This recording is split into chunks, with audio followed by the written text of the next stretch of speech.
से बोला शंकर भगवान की। अपने सब सुन रहल छी RMP स्टूडियो के शानदार प्रस्तुति। RMP अपन लोग अपन गीत। डीजे सरवन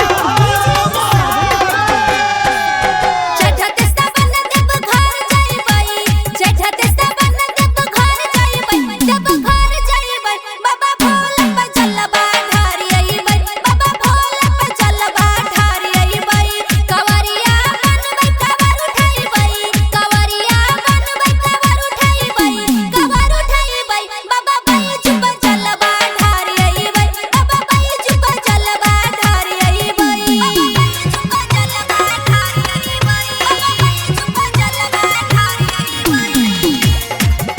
बोला बोला बाबा बैद्यनाथ की।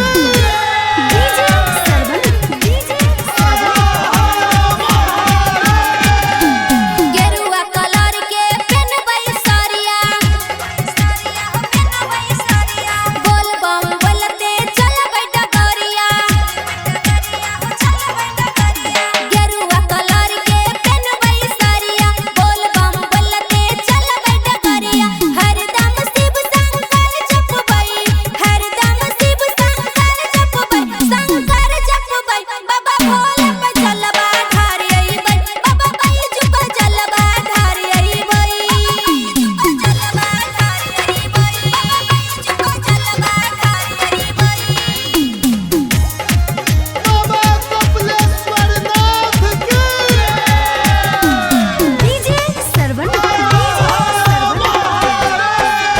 कहि देबै बाबा से मानक बतिया, भोला बाबा हरतै हमरो विपतिया, कहि देबै बाबा से मानक बतिया, भोला बाबा हरतै हमरो विपतिया, बाबा समन जग भर पैबै, बाबा समन जग भर पैबै, हाँ भर पैबै, भोला बाबा पर जलवा ढारी अइबै, बाबा बैजू पर जलवा ढारी अइबै। RMP स्टूडियो के लाल बटन दबाकर सब्सक्राइब करी, संगे ही बेल आइकन के दबानाइ नहीं बिसरी, ताकि अपने सबक समक्ष नव प्रस्तुति अभित रहे।